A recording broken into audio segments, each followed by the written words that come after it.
안녕하세요. 모닝 브레드 시간입니다. 이 아침에도 여러분들과 함께 성경을 한 권씩 한 권씩 잘근잘근 씹어서 마스터하는 그런 시간을 갖도록 하겠습니다.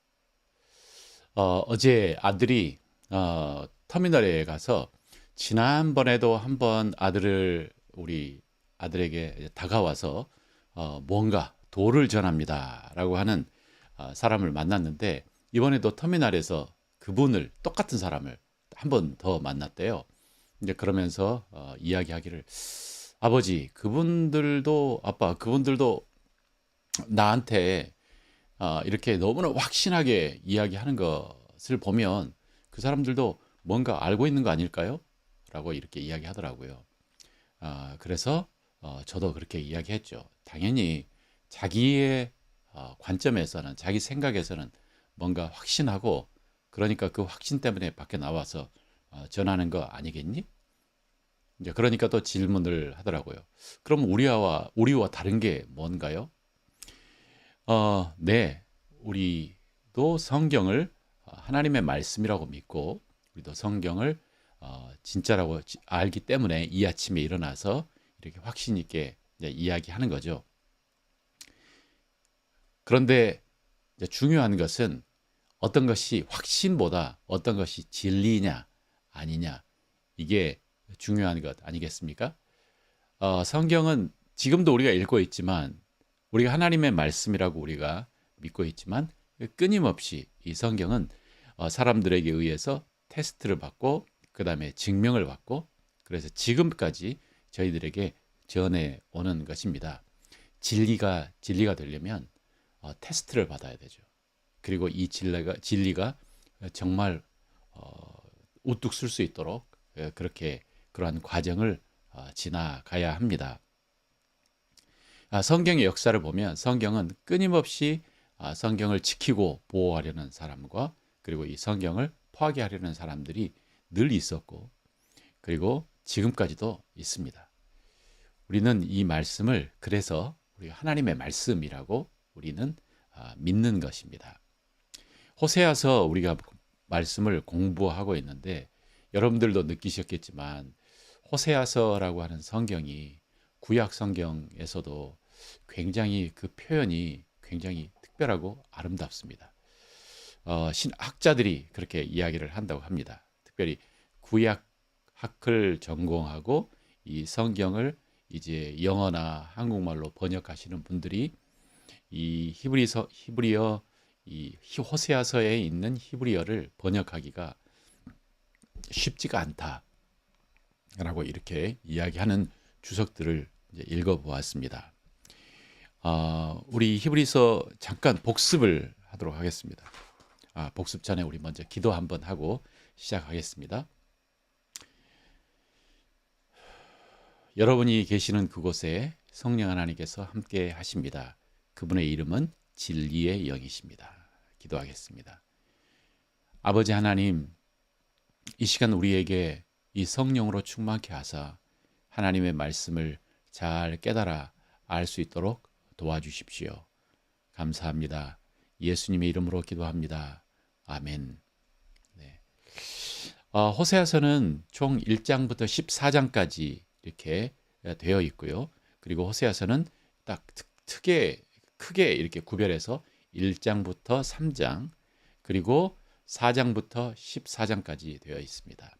1장부터 3장까지는 호세아의 특별한 이 가족에 대해서 이야기하고 있고, 그 다음에 4장부터 14장까지는 이제 이 하나님께서 이 북이스라엘에 대한 고발, 징계, 그 다음에 하나님의 슬픔을 이렇게 하나님께서 이야기하시고, 그리고 구원에 대한 약속을 이야기하시는 장이 4장부터 14장입니다.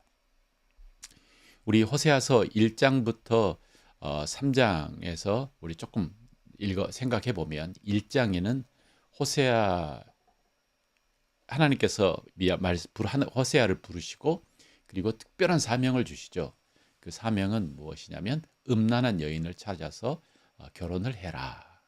그리고 만난 여인이 고멜이라고 하는 여인입니다. 그리고 고멜과 결혼해서 이제 세 명의 자녀들을 낳죠. 어, 그 세 명의 자녀의 이름은 먼저 이스라엘, 그리고 로루하마, 그 다음에 로암미. 이스라엘 아들 이름의 뜻은 하나님께서 흩으시다, 하나님께서 징계하시다 라고 하는 뜻이고, 로루하마, 루하마라고 하는 이 말은 귀여워하다, 사랑을 받다 이런 말인데, 부정 접두사가 로가 있어서 사랑받지 않다, 귀여워하지 않다. 그리고 또 하나의 아들 암미, 로암미. 암미는 백성. 근데 로암미에서 백성이 아니다.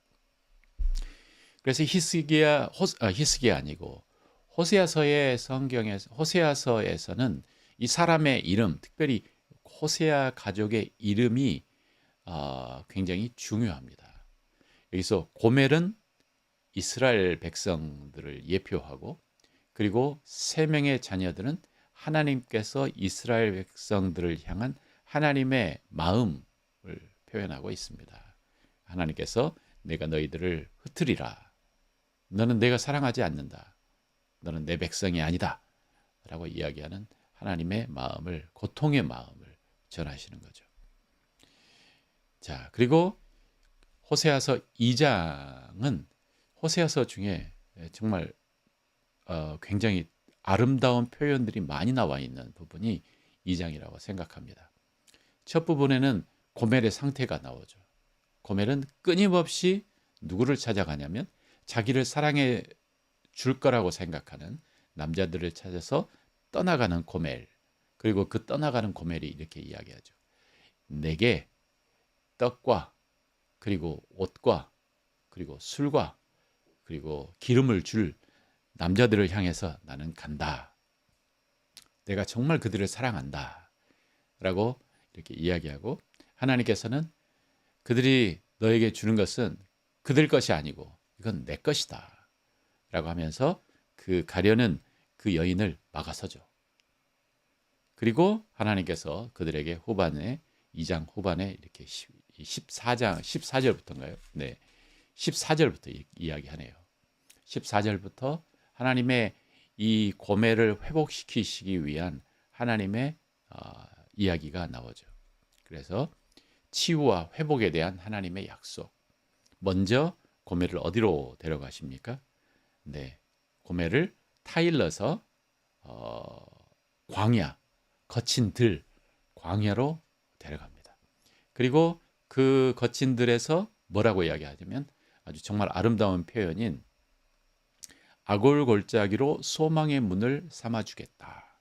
이 광야라고 하는 것은 모든 것이 단절된 그곳, 그 다음에 마치 나의 즐거웠던 것들이 다 끝나버린, 내가 의지할 것들이 다 끊어져 버린 그러한 상태에서 비로소 이게 너를 새롭게 시작해 하는 소망의 골짜기가 되겠다, 소망의 문이 되겠다 라고 하는 것이고요.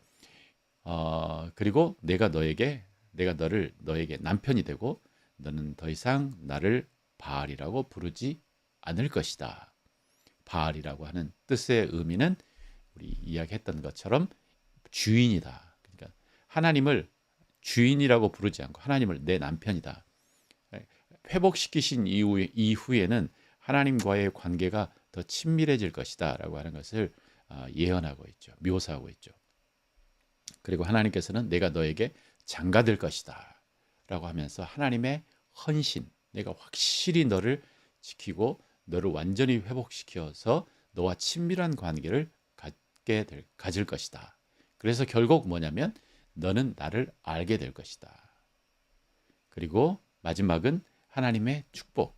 그래서 하나님께서 하늘에게 응답하시면 하늘이 땅에게 응답하고, 땅은 곡식에게 응답하고, 곡식은 바로 이스라엘이라고 하는 이스라엘 백성들에게 응답하며 내가 끊었던 것들을 다시 돌려줄 것이다.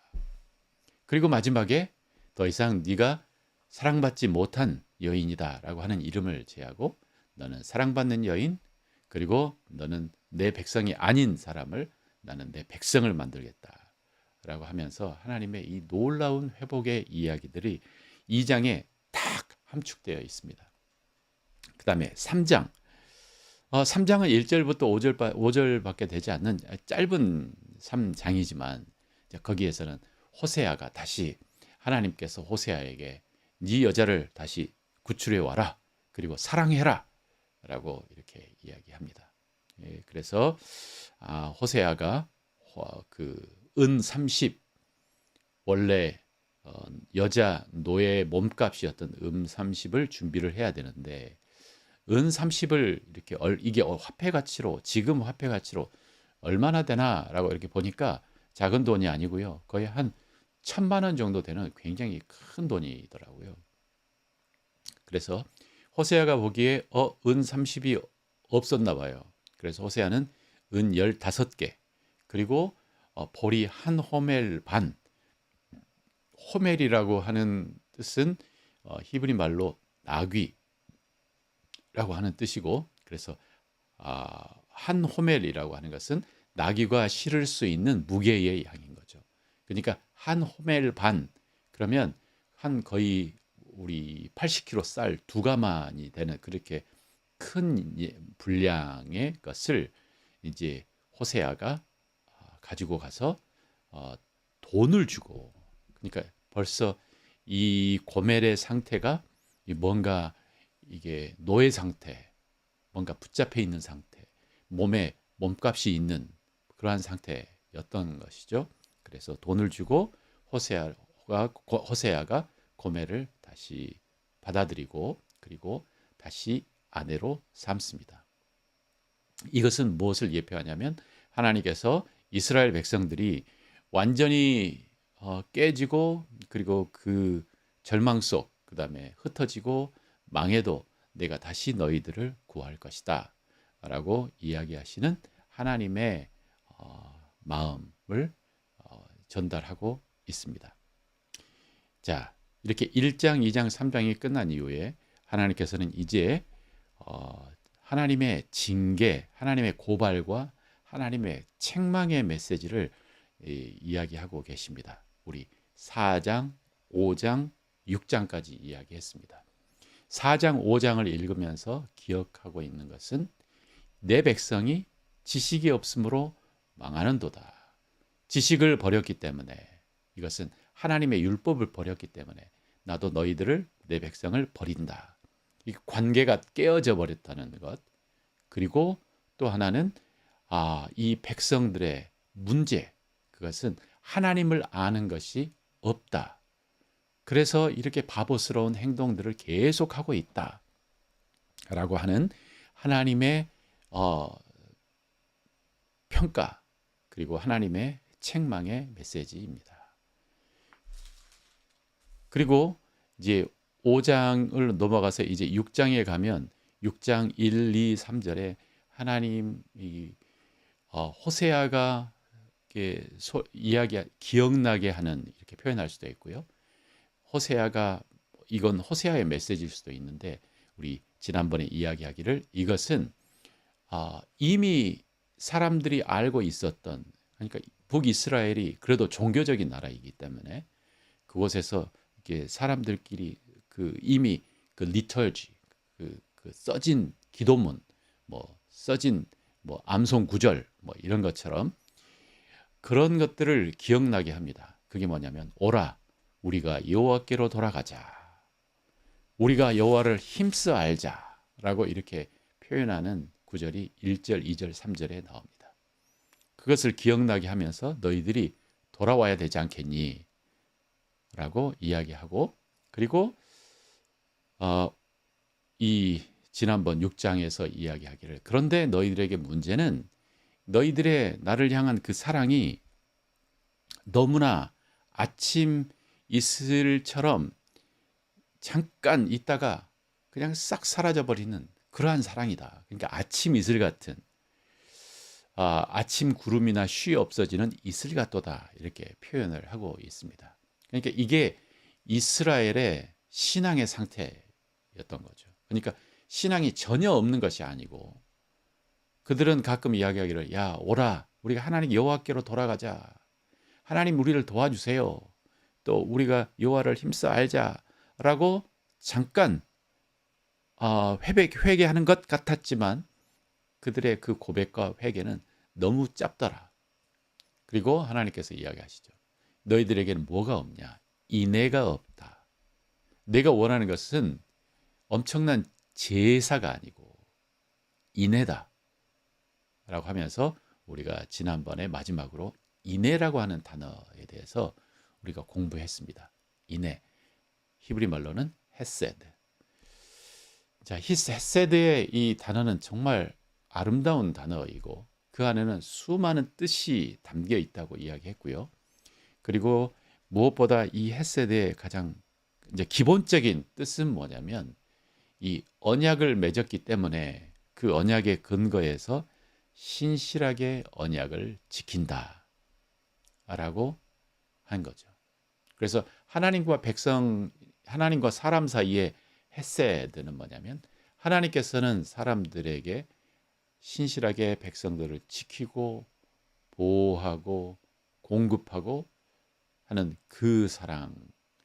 그리고 백성들은 하나님을 향한 헤세드는 다른 우상을 섬기지 않고 하나님의 뜻대로 하나님의 명령을 지키고 또 하나님을 경배하는 그 헤세드.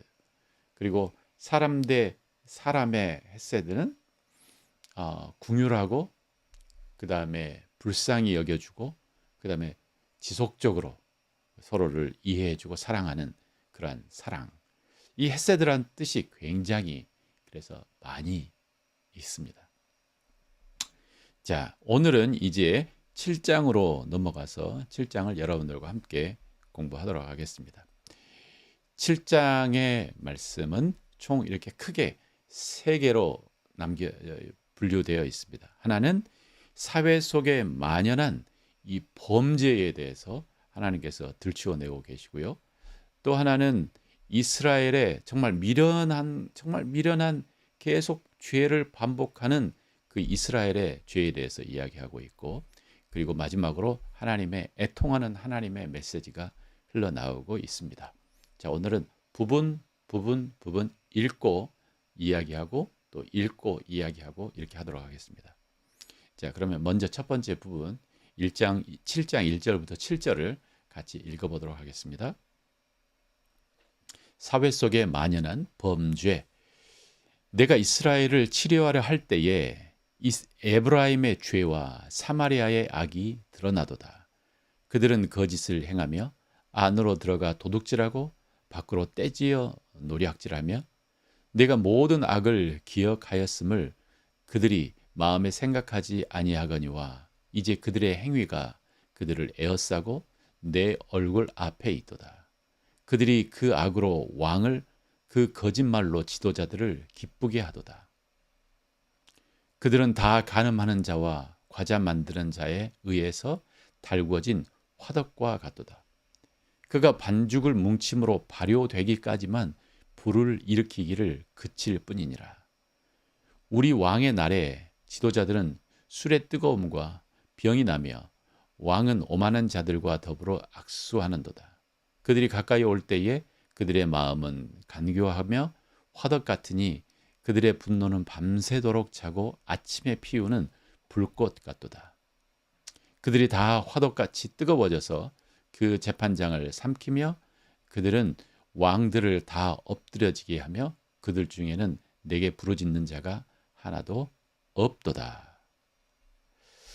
자, 오늘 첫 번째 부분은 이제 사회 속에 만연한 범죄에 대해서 하나님께서는 지적하고 계십니다. 그러니까 하나님이 이스라엘을 치료하려고 할 때에 또 이스라엘의 또 다른 닉네임인 에브라임, 그리고 이스라엘의 수도인 사마리아. 자, 같은 다 이야기죠. 이렇게 들추어 보니 너무나 악한 것들이 많더라. 라고 하나님께서 이야기하시며 뭐라고 하냐면 그 안에 들어가 보니까 거짓말하고 도둑질하고 또 때를 지어서 노략질하고 정말 사회가 너무 엉망이더라. 여러분들이 이러한 사회 속에서 산다면, 우리가 이런 사회 속에서 산다면 정말 이것은 공포 같은 사회였어. 공포의 사회일 거예요. 공포의 사회. 이것을 어, 이 본문은 7장 1절은 우리가 이전에 또 공부했던 4장 2절의 말을 기억나게 합니다. 4장 2절에 4장 1절을 먼저 이야기하면 세 가지가 없더라. 뭐가 없냐면 진실함, 그리고 인애, 그리고 하나님을 아는 지식이 없더라 라고 이야기했고, 그 다음에 이것이 빠져버리니까 그 사회 속에 뭐가 가득하냐면 바로 여기서 이야기하는 저주와 속임과 살인과 도둑질과 간음뿐이요 포악과 피가 피를 뒤이음이라 라고 이렇게 고발하고 있죠. 그래서 그 사회가 정말 죄로 가득해서 서로 서로를 향한 이 신뢰가 정말 없고, 그리고 다 각자 각기도생, 정말 서로 살아남아야 되고, 그래서 몸에 칼을 차고, 그래서 자신을 보호하려고 해야 되고, 그리고 누군가에게 믿는 소리를 믿어서는 안 되고, 그래서 끝없이 거짓말을 하고, 그 다음에 저주하고, 그리고 도둑질하고, 그리고 음란하고, 그 다음에 사회의 사법 시스템이 완전히 무너져버린 그런 사회가 이스라엘이 되어 있었던 거죠. 그런데 이렇게 이스라엘의 사회가 이렇게 사회 시스템이, 사회 질서가 이렇게 무너질 정도로 되어 있는데 이스라엘의 리더들은 뭘 했을까요? 그래서 7장 1절부터 쭉 7절까지의 이 모든 것들이, 이제 1절, 2절은 이게 그 드러나는 현상이고, 그리고 3절, 4절, 5절, 6절, 7절은 왜 이런 일들이 일어났는지에 대해서 설명해 주는 글입니다. 여러분들이 성경을 또 이렇게 보시면 먼저 이해해야 될 이제 그 시스템이 있는데요. 히브리 문학은 이렇게 표현하는 특별한 방식들이 있는데, 그게 뭐냐면 똑같은 문장, 똑같은 뜻을 단어를 바꿔서 두 번 반복하는 거. 그리고 예를 들어서 또, 그리고 똑같은 문장이 아니라 완전히 반대된 것을 이렇게 서로 대비하면서 이야기하는 거. 또 그리고 오늘 같이 이것은 뭐냐면 그 영어의 X자처럼 이것을 키아즘이라고 하는데요. 첫 번째 이렇게 그래서 이 문장 구조의 가장 핵심은 뭐냐면 중간에 들어 있습니다. 중간에. 이러한 구조의 이런 형식들은 우리에게는 없어요. 그러니까 점점 이게 진짜 문제가 무엇인지 이야기하고, 그다음에 진짜 문제를 중간에서 이야기한 후에 다시 그래서 이렇게 나오는 이야기. 이해가 되시죠? 안 돼요? 자, 그러면 오늘 본문을 보도록 하겠습니다. 3절 그리고 7절 끝부분은 서로 닮아 있습니다. 3절은 뭘 하냐면 그들이 그 악으로 왕을, 거짓말로 지도자들을 기쁘게 하는 자들이더라. 그리고 7장 끝에는 뭐냐면 재판장을 삼키고 그들의 왕을 다 엎드러지게 하고 그들 중에 내게 부르짖는 자가 하나도 없더라 라고 이야기합니다. 왜 이런 현상들이 일어나나? 그 전에 이제 그 가운데로 가는 그 중에 뭐냐면 그들은 다 간음하는 자라. 과자 만드는 자에 의해서 달궈진 화덕 같도다. 그가 반죽을 뭉침으로 발효되기까지만 불 일으키기를 그칠 뿐이니라 라고 하면서 어떤 화덕에 대한 이렇게 이미지가 탁 나옵니다. 자, 그리고 이 화덕에 대한 이미지가 이제 그 반대가 뭐냐면 이제 6절에서 나옵니다. 그들의 마음은 간교하여 화덕 같으니 그들의 분노는 밤새도록 자고 아침에 피우는 불꽃 같더라. 그래서 화덕의 이야기가 나오고, 그리고 그 가운데 있는 것이 뭐냐면 바로 5절에 나와 있습니다. 이 모든 일들이 일어나는 그 핵심이 뭐냐면 왕이 오만한 자들과 더불어 악수하고 그들이 가까이 올 때에 그들의 마음은 간교했더라. 그러니까 왕이 자신에게 조언해주고 이야기하는 사람을 찾았는데 그 사람들이 누구냐? 오만한 사람들, 간교한 사람들을 고용을 한 거죠. 채용을 한 거예요. 등용을 한 거죠.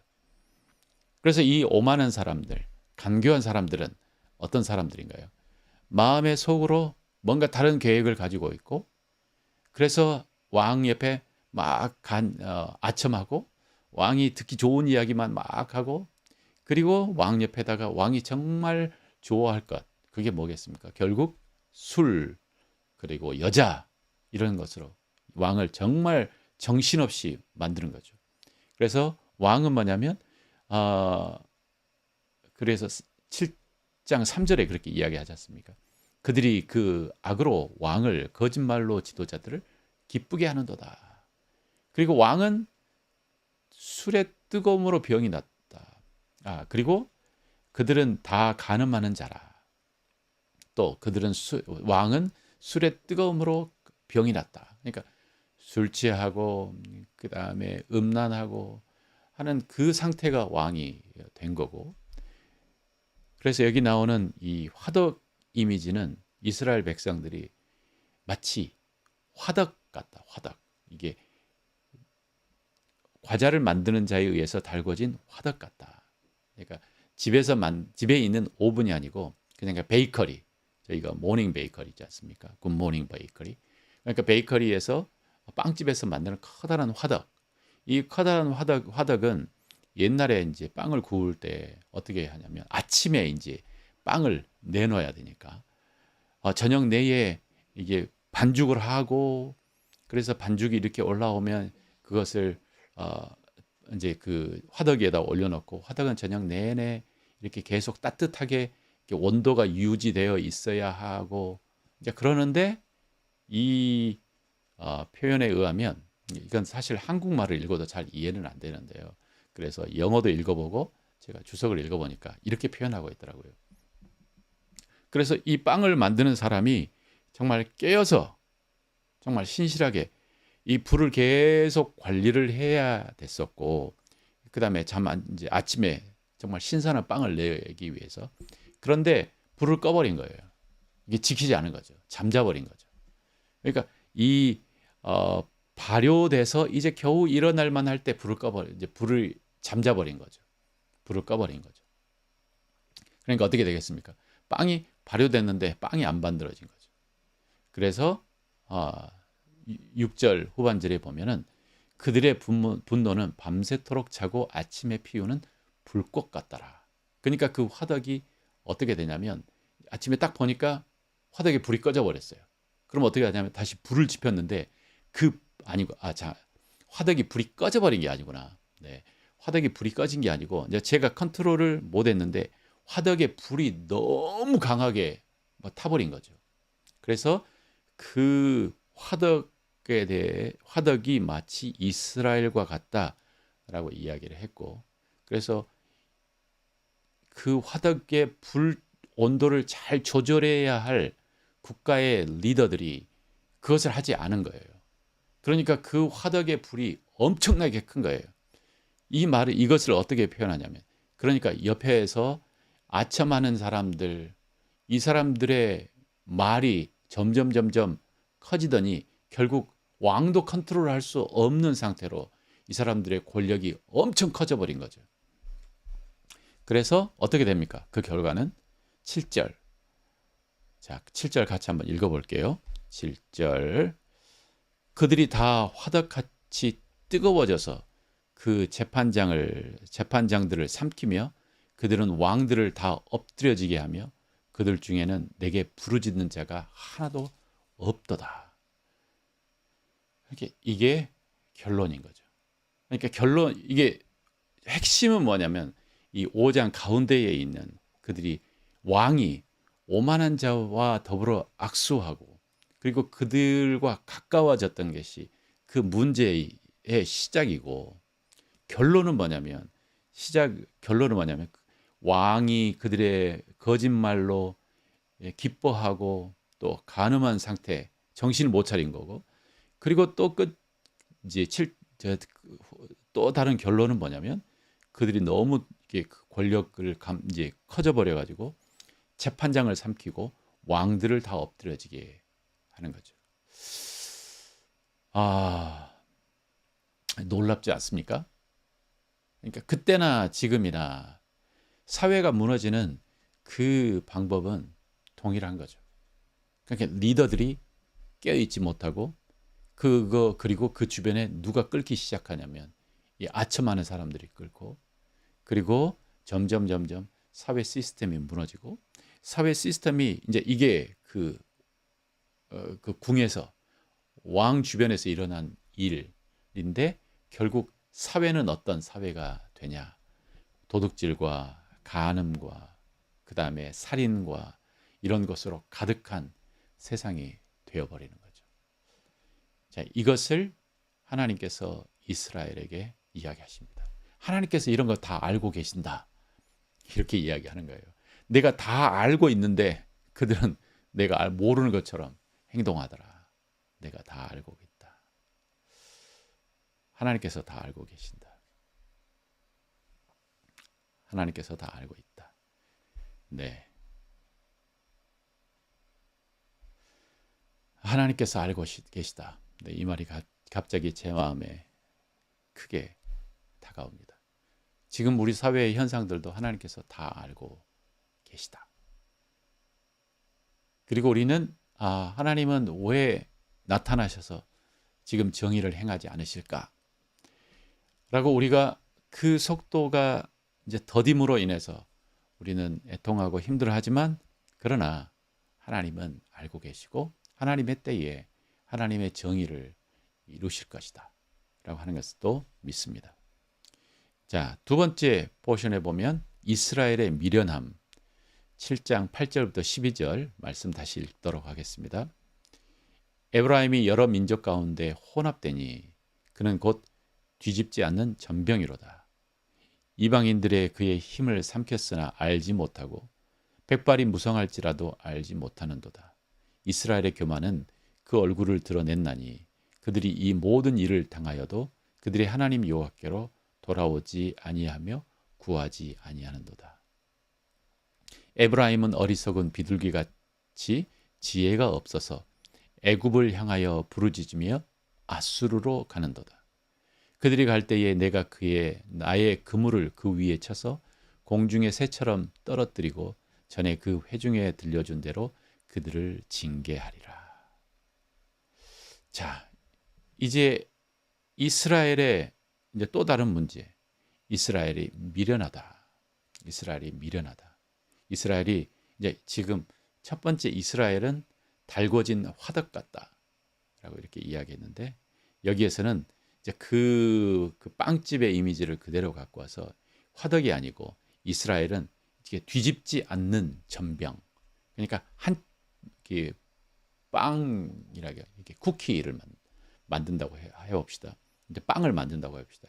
여러분들이 이제 빵을 만들려면 딱 이제 빵전 뭐 이렇게 만들려면 뒤집어야 되잖아요. 그래야 이쪽 저쪽이 잘 익어가는데, 뒤집지 않는 이 표현은 이게 뭔가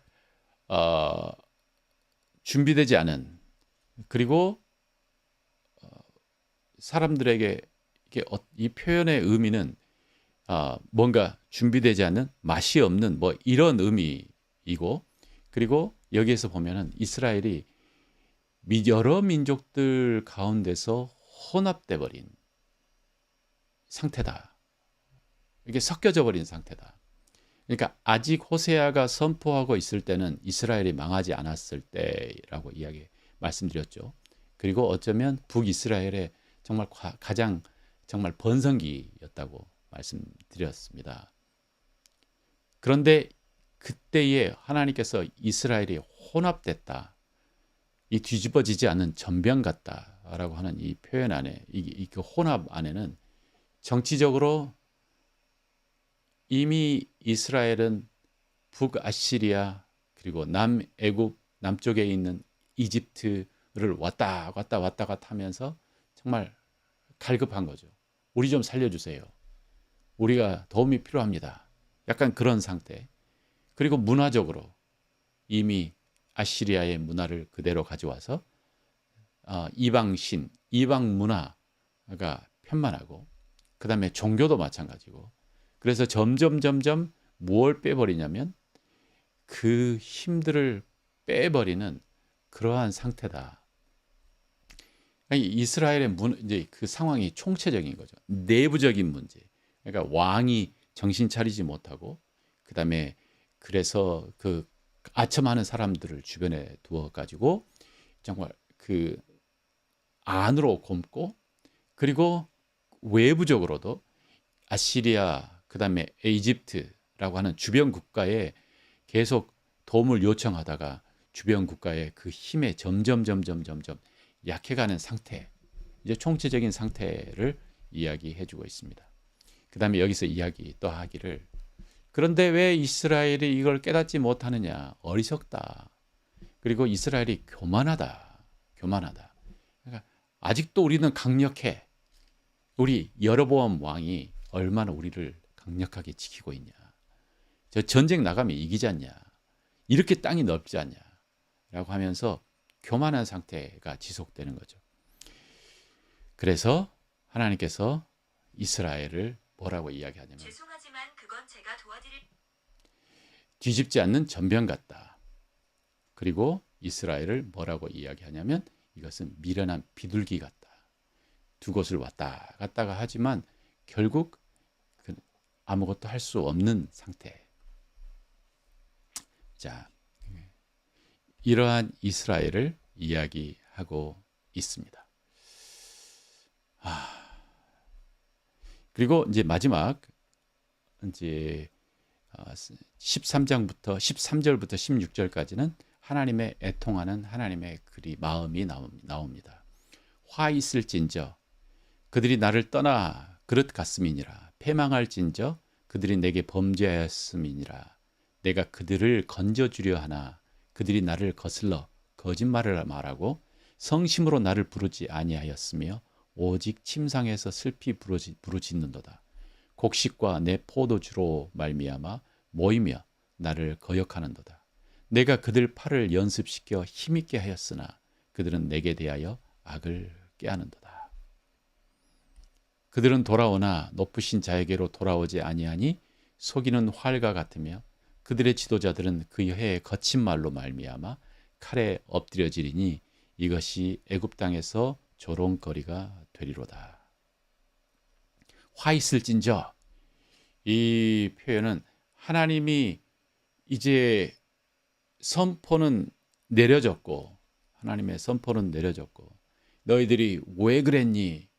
라고 하는 이 하나님의 애통의 메시지가 이렇게 나옵니다. 하나님의 애통의 메시지. 그들이 내게 오지 않고 와도 정말 진실하게 나를 찾지 않고 그래서 저녁에 이 표현이 참 마음에 다가오는 것 같아요. 그들이 나를 성심으로 부르지 않고 뭐를 했냐면 그냥 침상에서 나를 슬피 불렀다. 그러니까 그 고통의 시간에 어떻게 하지? 라고 혼자 독백을 하며 그때 뭘 해야 됩니까? 우리는 주여 도와주십시오. 주님 힘을 주십시오. 어떻게 해야 되나요? 이렇게 선포를 해야 되는데 그걸 안 하는 거죠. 그래서 결국 이스라엘 백성들은 망하게 된다. 이스라엘 백성 사이에는 이 모든 이제 현상들을 보는 이런 이제 다른 생각들이 있었을 거라고 생각해요. 그러니까 선지자가 이래서 하나님께서 너희들을 망하게 하신다. 하나님께서 진노하신다. 라고 이렇게 선포를 할 때 어떤 사람들은 이렇게 이야기했을 것 같다는 생각이 듭니다. 그 사람들은 무슨 하나님의 진노, 영적인 것은 하나님이 어디 있어? 막 이렇게 이야기하고 나라가 성하고 나라가 망하는 것은 이것은 경제력, 이것은 군사력, 그게 뒷받침돼야 나라가 부강하고 그게 없으니까 나라가 망하는 거지. 이건 하나님과 관계없어. 라고 생각하는 사람들, 세속적인 사고, 하나님이 없다고 이야기하는 그러한 사람들이 있었을 것이고 지금도 있고 또 그리고 또 이와 완전히 반대되는 다른 사고를 가지고 있는 사람들은 이 모든 것을 어떤 눈으로 바라보냐면 굉장히 종교적인 눈으로 바라보는 거죠. 왜 이렇게 문제가 나지?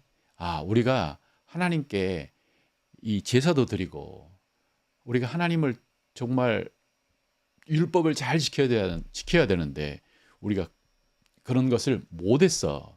그래서 하나님께서 우리에게 화가 나신 거야 라고 생각하며, 그럼 어떻게 해야 돼? 우리 제사를 잘 지켜야지. 우리가 더 정말 종교적으로 열심을 내야지 라고 이야기하면서 어, 종교적인 열심을 내는 사람들이고, 그리고 종교적인 열심을 냈는데도 왜 하나님께서는 이 나라를 바꾸시지 않으시지? 이렇게 열심히 했는데, 이제 그러면서 나중에 이 사람들은 하나님께 이렇게 따집니다. 하나님, 우리가 우리의 열심을 다해서 하나님께 이렇게 했는데 왜 하나님께서는 아무것도 도와주시지 않으세요? 라고 이렇게 이야기하는 극단적인 종교적인 눈으로 모든 것을 이해하려고 하는 사람이 있는 거죠. 그런데 저는 이 예언서, 이 마지막 선지자들의 이 선지서를 읽을 때마다 제 안에도 세속적인 생각도 있었고, 그러니까 이 세상의 변화와는 이 하나님과 관련이 없어.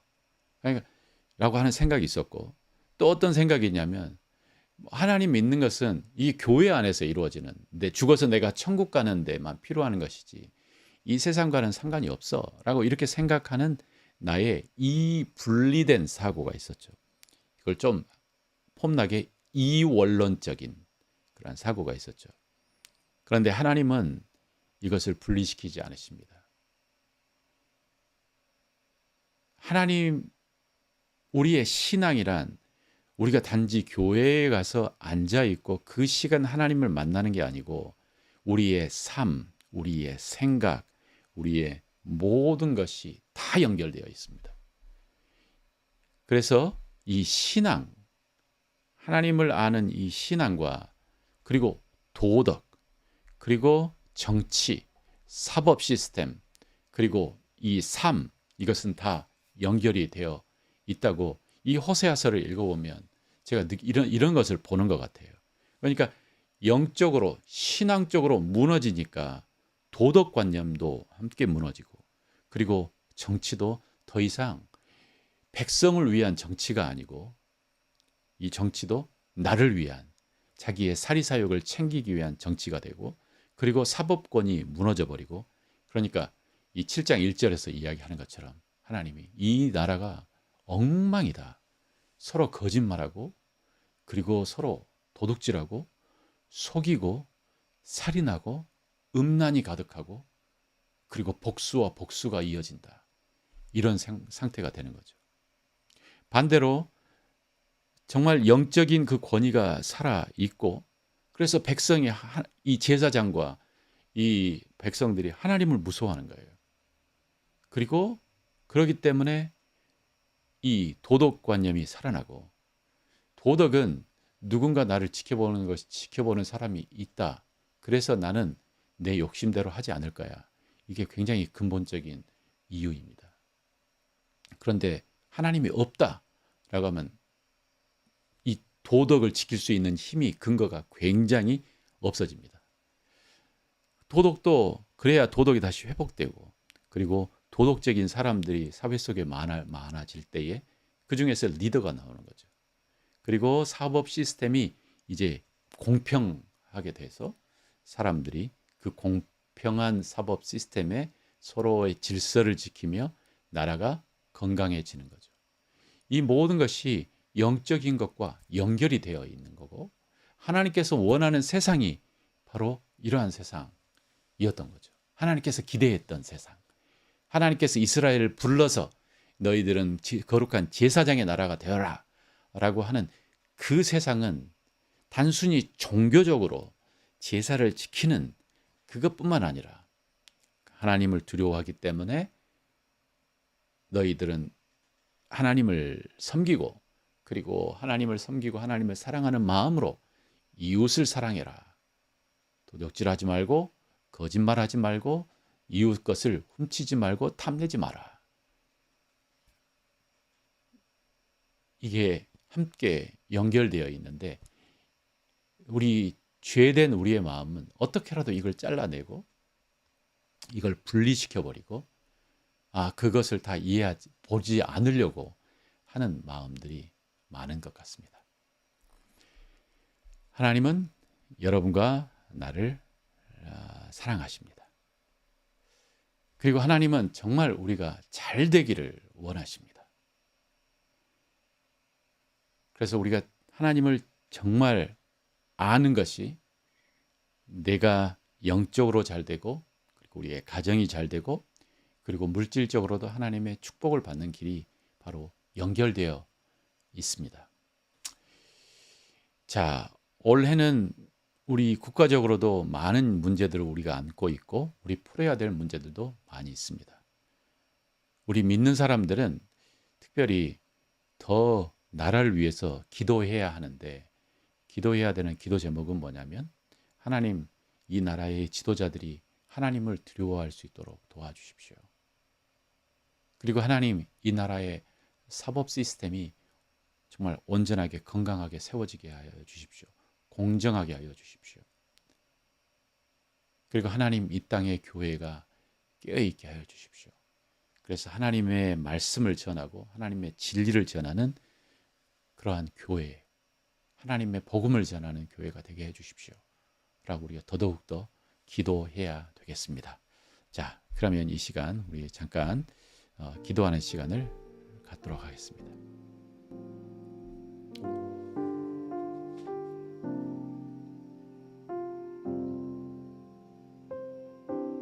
하나님께서 이스라엘의 실상을 보고 고통스러워하셨습니다. 안타까우셨습니다. 내가 심었던 이스라엘은, 내가 기대했던 이스라엘은 이런 모습이 아닌데, 내가 기대했던 것은 그 안에 진실함, 인애, 하나님을 아는 마음, 이러한 사회를 기대했는데 그러한 사회는 오지 않고 완전히 타락해서 음란한, 도둑질하는, 살인하는, 간음하는 이러한 사회가 되어버린 것을 하나님께서는 안타까워하시며 하나님께서는 이러한 사회를 하나님께서는 징계하신다고 하셨습니다. 하나님 아버지, 우리의 이 국가를 주님 앞에 올려드립니다. 하나님, 이 국가를 주님께서 지켜주십시오. 하나님, 이 땅의 교회를 주님께서 지켜주시고 교회가 깨어나게 하여 주시고 세상을 정화시키는 하나님, 그러한 역할을 잘 감당하게 하여 주십시오. 주님, 교회가 살아나게 하여 주십시오. 하나님의 말씀을 선포하는 하나님, 거룩한 공동체가 되게 하여 주십시오. 우리 이 시간 또 가슴에 손을 대고 우리가 같이 기도하겠습니다. 하나님, 내가 먼저 영적으로 깨어있게 하여 주십시오. 그래서 우리의 가정이 하나님 정말 살아나게 하여 주십시오. 아버지 하나님, 하나님의 말씀을 읽고 또 하나님과 기도하며 내가 영적으로 깨어있게 하여 주시옵소서. 영적으로 깨어있게 하여 주시옵소서. 아버지 하나님은 다 알고 계십니다. 다 보고 계십니다. 우리는 마치 하나님은 보지 않는 것처럼, 하나님은 교회에만 있는 것처럼, 하나님은 내가 드리는 예물과 물질에만 관심이 있는 것처럼 착각하고 하나님은 살고 있지만 하나님은 다 알고 계십니다. 하나님께서 진짜로 원하시는 것은 우리의 깨어진 마음, 애통하는 마음, 우리의 마음입니다. 아버지, 우리를 도와주십시오. 우리를 정결케 하여 주십시오. 감사합니다. 찬양합니다. 오늘 하루 우리와 함께 하시는 하나님, 우리를 인도하여 주십시오. 예수님의 이름으로 기도합니다. 아멘. 오늘 하루도 행복하고 축복된 하루가 되시기를 바랍니다.